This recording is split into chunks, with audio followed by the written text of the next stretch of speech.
Hello, bienvenue à tous sur ma chaîne.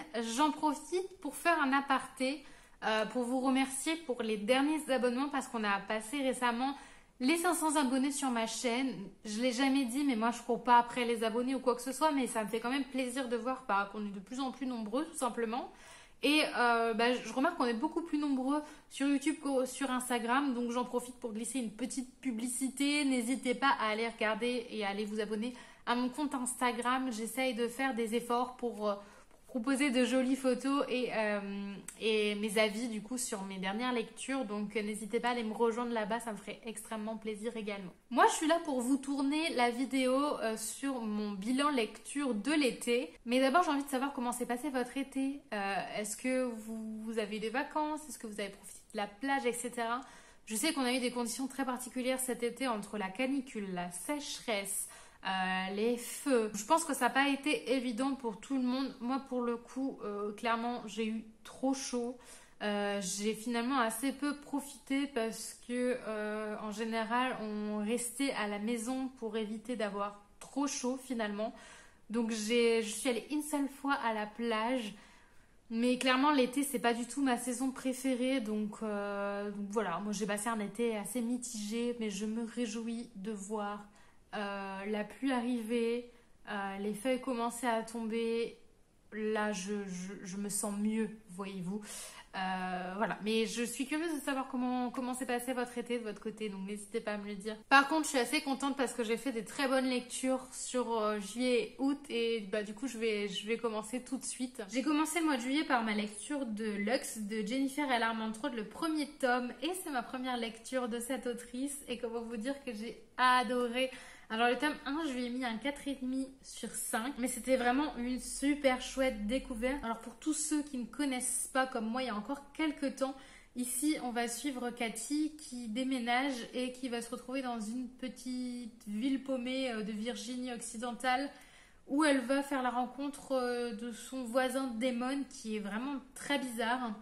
Ils vont tous les deux dans le même lycée et puis il va y avoir des événements un peu étranges qui vont se produire.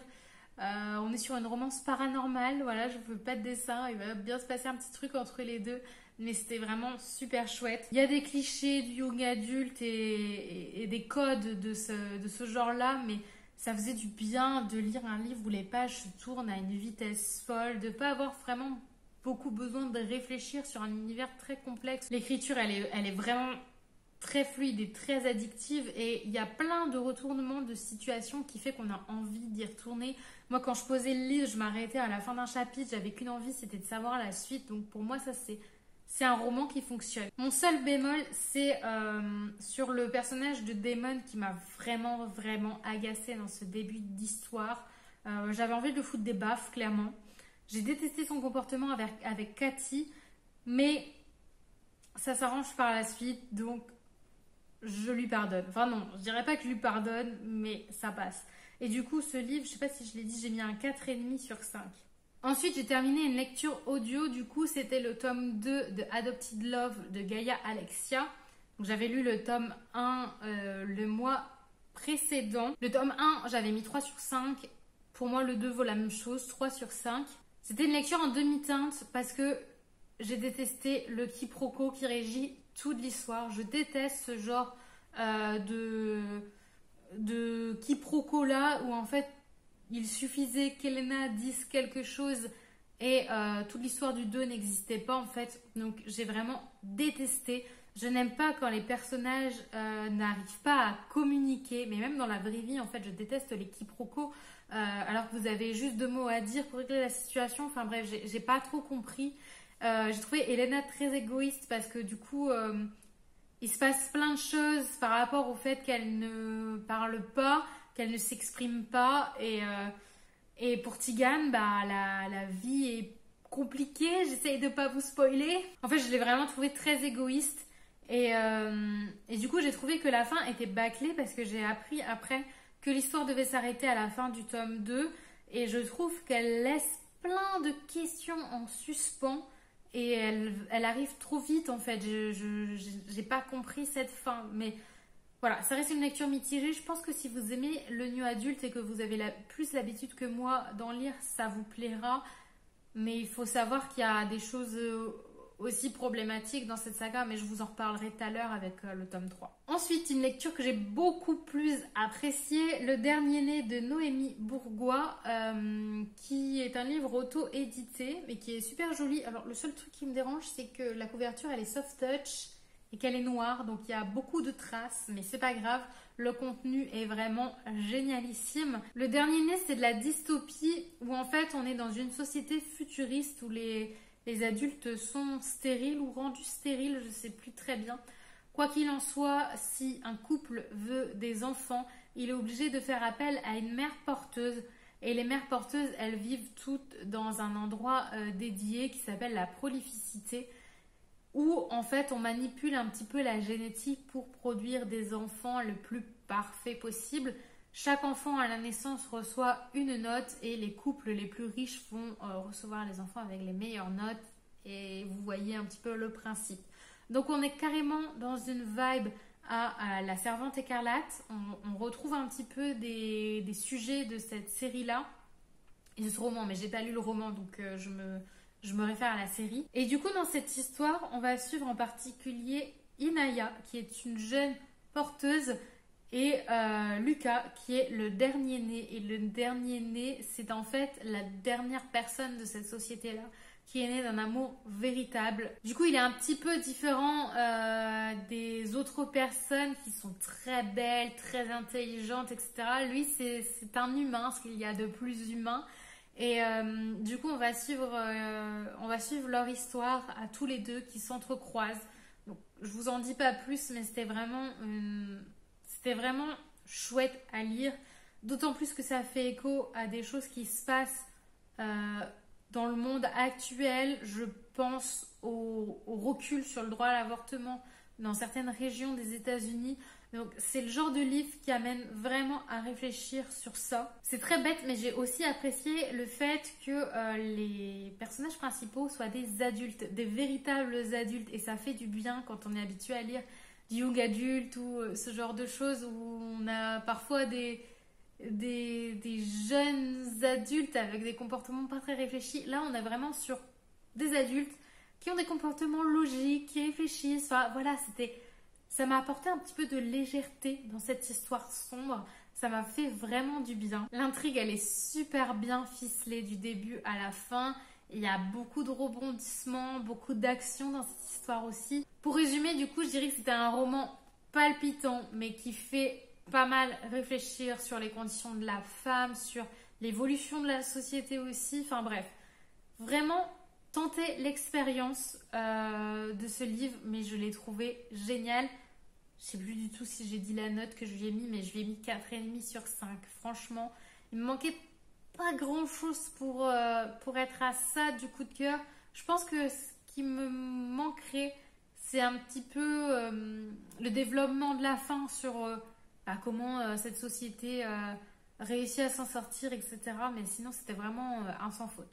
On continue, j'ai pas pu le laisser longtemps dans ma palle, mais j'ai enchaîné avec le tome 2 de la saga Lux, toujours de Jennifer Armentrout. Et celui-là, je lui ai mis 5 sur 5. C'était vraiment un gros coup de cœur parce que tout ce qui m'avait manqué dans le 1, je l'ai retrouvé dans celui-là. Les personnages sont plus réfléchis, plus approfondis. On voit vraiment l'intrigue commencer à se ficeler autour d'eux. Et on est sur quelque chose de toujours aussi addictif, de toujours aussi page-turner. Enfin, franchement, je sais pas pourquoi j'ai mis autant de temps à lire cette saga, mais je suis quand même très contente qu'elle fonctionne toujours sur moi, malgré mon âge et malgré le fait qu'elle commence à dater un petit peu. Ça fonctionne. Et j'ai vraiment hâte de savoir le fin mot de cette histoire, mais je vous recommande cette saga de toute façon. On enchaîne avec une lecture audio, donc j'ai écouté Qui es-tu Alaska de John Green, auquel j'ai mis 2,5 sur 5. Donc j'ai été déçue, mais je ne suis typiquement pas le public ciblé par ce roman, donc c'est plutôt normal en fait. Je l'ai lu parce que c'est un des coups de cœur de Audrey de la chaîne Le Souffle des mots. Et j'avoue que quand les gens annoncent des coups de cœur, j'aime bien découvrir ces romans-là, savoir pourquoi les gens les ont aimés, me faire mon propre avis. Mais ça n'a pas fonctionné pour moi parce qu'en fait, pendant une bonne partie du roman, On suit un groupe d'adolescents. Et en fait, toute la première partie, ça raconte leur tracas quotidien en tant qu'adolescent. Alors, je vais quand même vous parler du résumé, hein. On va suivre ici Miles, je crois, mais j'ai peur de dire une bêtise, qui est un garçon qui pour la première fois de sa vie, se retrouve en internat. Donc, je crois que c'est dans un lycée. Et du coup, il découvre un petit peu toutes les choses qu'on découvre à cet âge-là, notamment quand on a un petit peu plus de liberté, comme c'est le cas à l'internat. Donc, il va rencontrer des gens, il va découvrir l'alcool, il va commencer à fumer, à s'émanciper un petit peu. Et il va aussi faire la rencontre d'une jeune fille qui s'appelle Alaska, qui va un petit peu chambouler son quotidien. Il va se rendre compte qu'il est amoureux d'elle, voilà. Donc, on suit toutes ces péripéties-là sur le début du roman. Et j'ai vraiment du mal à m'attacher au personnage parce que tout simplement, je me reconnais pas dans ce genre d'histoire. Moi, j'ai eu une adolescence très sage. Je ne me suis jamais intéressée à l'alcool, à fumer, à sortir plus que ça. Donc, c'est pas des choses qui m'interpellent. C'est pas des choses qui me font ressentir quoi que ce soit et qui font que je me reconnais dans les personnages. Donc voilà, je suis vraiment à distance quand je lis des choses qui parlent de ça, mais pourquoi pas, hein. Je pense que ça peut parler si on a vécu les mêmes expériences, on va dire, mais moi j'étais vraiment très en recul de ça, ça ne m'attirait pas du tout. Pour tout vous dire, je n'ai jamais fumé une seule fois de ma vie. Donc ces tracas-là de ces adolescents, comment vous dire que... Voilà, pour moi c'est d'accord, je regarde ça avec beaucoup de distance. Après, il y a un élément, un événement qui arrive dans cette histoire qui remet un petit peu en cause tout leur ressenti, toute leur vie en fait. Et j'ai apprécié ce moment-là. Je trouve que ça délivrait un assez joli message philosophique. Mais après, tout le reste, étant donné que je ne m'étais pas attachée au personnage, j'ai eu beaucoup de mal en fait, donc ça n'a pas fonctionné pour moi et je pense que j'oublierai très très vite cette histoire. Par contre, je déconseille de le lire dans un moment un peu de bad où on se sent pas très bien parce qu'il n'est pas très feel good quoi. Il vous fera pas ressentir des émotions extrêmement positives, donc attention, si on n'est pas très bien, je déconseille quand même de lire cette histoire. On passe à un truc un petit peu plus joyeux. À la suite de ça, je me suis enchaînée la saga L'été où je suis devenue jolie. Je vous en parle pas plus que ça parce que j'ai fait une vidéo complète dédiée à ce sujet-là juste avant celle-ci. Donc je vous invite à aller la regarder si celle-là vous intéresse. À savoir que du coup, j'ai mis 3 au premier, 4 au deuxième et 4 au troisième également. C'était une super chouette saga d'été. Pour un résumé rapide, on va suivre Belly qui a l'habitude de partir en vacances dans la maison de vacances de la meilleure amie de sa mère, où elle va se retrouver du coup avec Conrad et Jérémia qui sont les fils de la meilleure amie de sa mère, et du coup ils vivent tous ensemble tout leur été depuis le plus loin qu'elles s'en souviennent. Et en fait Belly elle est tiraillée entre les deux frères. Même si son amour de toujours c'est Conrad, elle est vraiment tiraillée cet été-là entre les deux frères parce qu'elle se rend compte que les garçons la regardent un petit peu différemment. Voilà, on est sur de la romance jeunesse qui fait du bien, ou qui sent bon le sable chaud, voilà. Mais j'ai passé un super chouette moment avec cette saga. Ensuite, j'étais toujours dans mon mood un peu vacances, bord de mer, été, etc.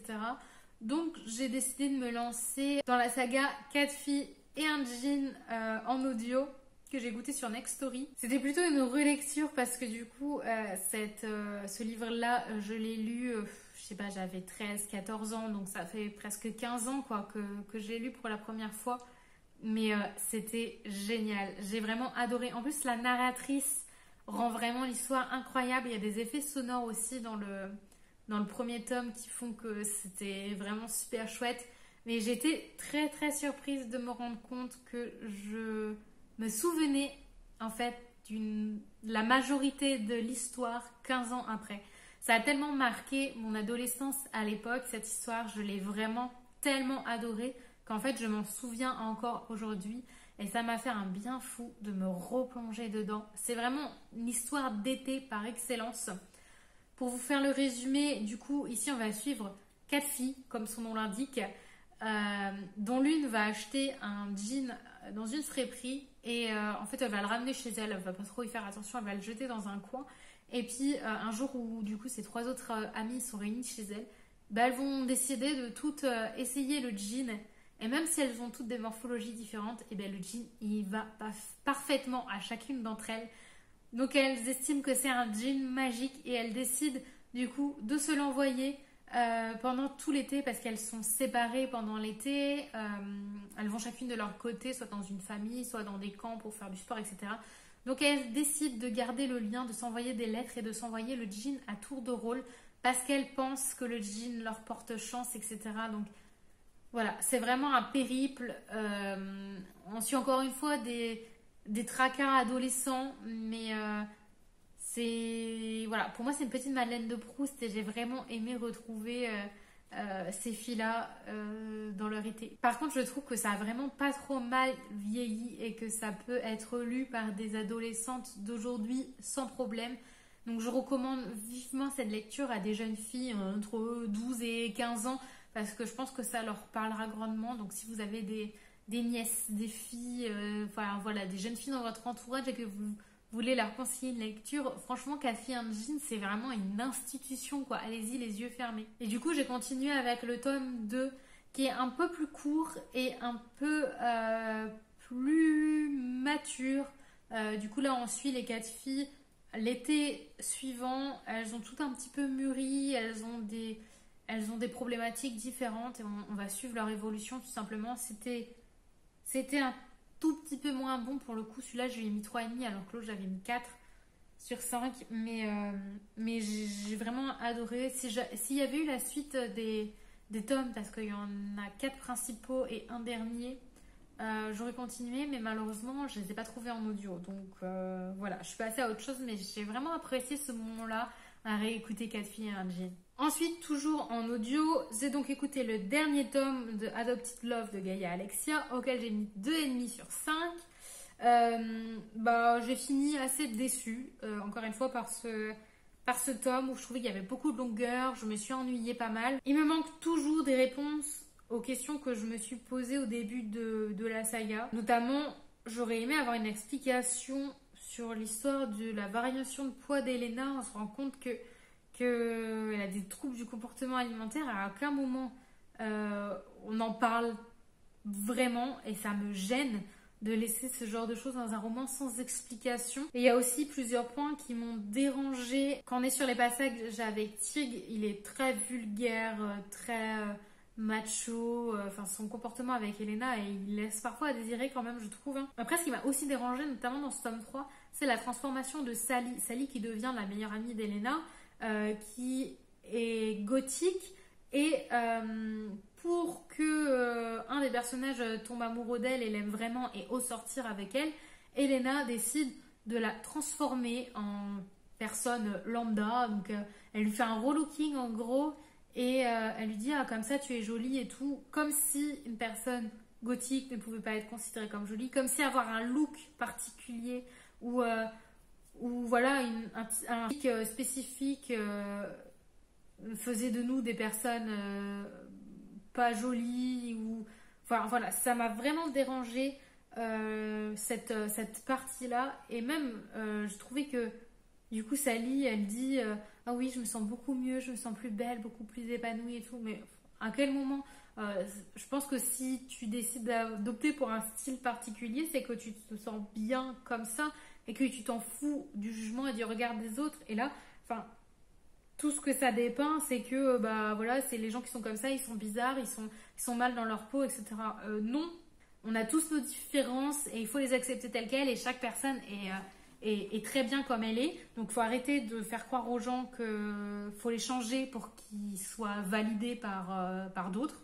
Donc voilà, cette partie-là, ça m'a vraiment, vraiment agacée, vous l'aurez compris. Et puis, je vous ai dit le reste, les passages sur Tigane avec sa vulgarité et puis son côté possessif avec Elena. Voilà. J'en garde pas un super bon souvenir de cette saga. Je comprends qu'il puisse plaire si on est adepte du new adult, c'est des codes qu'on retrouve assez classiquement, mais je la retiendrai pas, moi, personnellement. Ensuite, comme j'en ai eu un petit peu marre de ce côté, il fait beau, c'est l'été, je lis de la romance et tout, je me suis lancée à nouveau dans de la dystopie. Et j'ai lu Dry, donc de Neil et Jarrod Chesterman, donc Neil qui a écrit la saga La Faucheuse, et Jarrod qui est son fils, du coup ça a été écrit à 4 mains, et je trouve que c'était très chouette comme lecture, j'ai mis 4,5 sur 5, j'ai vraiment beaucoup apprécié. Dry, ça parle de quoi? Ça parle de sécheresse. En fait, on va suivre ici une famille dès la première page. Elle ouvre le robinet, il n'y a plus d'eau. Donc, comment on réagit dans ce genre de situation? Voilà, c'était vraiment chouette. Je vous en dis pas plus au niveau du résumé. Je pense que vous n'avez pas besoin, mais du coup après on va suivre une bande de gamins qui essayent de s'en sortir, de trouver de l'eau tout simplement pour survivre en fait. Et j'ai très bien aimé comment est dépeint l'humanité dans un temps de crise comme ça. Je trouve que c'était vraiment assez réaliste et bien fait. Les personnages qu'on va suivre, ils sont tous un petit peu barrés. Au début, on se dit, mais what the fuck, ils vont pas du tout ensemble. Mais c'est ce qui fait les bons romans de dystopie, je trouve, les groupes très hétéroclites parce que chacun a sa façon de penser. Chacun amène ses propres idées aussi. Et du coup, on se retrouve avec un groupe qui fonctionne. J'ai vraiment réussi à m'attacher au personnage pour le coup, donc ça a marché. Il y a des rebondissements du début à la fin. Enfin, voilà. Moi, j'ai beaucoup aimé. J'apprécie le fait que c'était un one-shot aussi, donc comme le dernier né. Parce que souvent, les séries de dystopie, c'est des sagas. Donc là, on a 2 one-shots dystopiques qui ont été presque des coups de cœur. Donc franchement, c'était super chouette. Un chouette été dystopique, hein, pour le coup. Mais j'ai vraiment aimé. Et en plus, la problématique de l'eau et de la sécheresse, c'était vraiment pile en adéquation avec la météo et avec ce qu'on a vécu dans l'été. Donc ça a résonné très fort en moi et je vous conseille vivement de le lire parce que c'est le genre de livre qui permet de se rendre compte que tout ce qu'on a n'est pas forcément acquis. Genre à la fin on se dit mais ouais, comment je réagirais moi si du jour au lendemain je n'ai plus d'eau? Ça amène à se poser de réelles questions, je trouve, et à considérer encore une fois, que tout n'est pas acquis. Et que certes, on a de l'eau potable, mais jusqu'à quand? Voilà, sans vouloir vous faire peur. Parce qu'il ne faut pas oublier qu'il y a encore beaucoup de pays dans le monde qui n'ont pas accès à l'eau courante, et c'est vraiment une chance que l'on a. Et c'est des problématiques qui vont devenir de plus en plus courantes dans les années à venir. Donc j'adore lire ce genre de romans un peu d'anticipation. Je sais que ça déprime certaines personnes et souvent on me demande mais ça te déprime pas de lire ce genre de choses, mais j'aime beaucoup voir comment c'est traité en fait et comment on imagine que l'humanité va réagir dans ce genre de situation. Je pense que je me prépare mentalement à notre avenir de merde, je crois. On continue encore sur de la dystopie parce que vous aurez compris que j'adore ça. Donc celui-là, Cell 7 de Carrie Drowery, ne m'a pas convaincue. Je lui ai mis 2,5 sur 5. Je l'ai lu en lecture commune avec ma soeur parce que on a ce livre dans notre bibliothèque toutes les deux depuis très longtemps. On a voulu le sortir de notre palle. Il a été écrit en 2016, donc c'est pas si vieux, mais on dirait un vieux livre. Enfin, je sais pas comment vous dire, mais ça n'a pas marché. Pour le résumer, ici en fait on est dans une société futuriste où la justice a été remplacée par une sorte de télé-réalité. En fait, quand quelqu'un est condamné, a commis un meurtre ou un acte répréhensible, il est emmené du coup dans une sorte de cellule où, enfin, en fait, ils ont une cellule par jour. Donc, il y a 7 cellules et au bout des 7 jours, donc quand ils arrivent à la cellule 7, on demande aux téléspectateurs de voter coupable ou non coupable. Et si le vote dit coupable, eh bien les personnes sont exécutées sur la chaise électrique. Et du coup, pendant les 7 jours de leur calvaire, un petit peu en prison, on va les suivre via une télé-réalité. Et puis, il va y avoir des émissions quotidiennes qui vont retracer un petit peu le parcours de vie de ces prétendus coupables, qui vont retracer le parcours de vie des victimes, qui vont essayer d'aller chercher un petit peu les preuves, mais on voit que tout ça c'est un peu manipulé par pas mal de choses, les médias, etc. Donc le pitch, sincèrement, me plaisait Et si vous connaissez des dystopies sur la justice et sur ce genre de choses, je vous invite à m'en recommander parce que j'aime bien cette idée de départ, mais dans ce livre, ça ne fonctionne pas. En fait, j'ai rien ressenti pour les personnages, je n'ai pas eu d'attache parce que je pense que leur histoire, elle est très peu creusée, elle est très peu développée, on va pas dans le psychologique.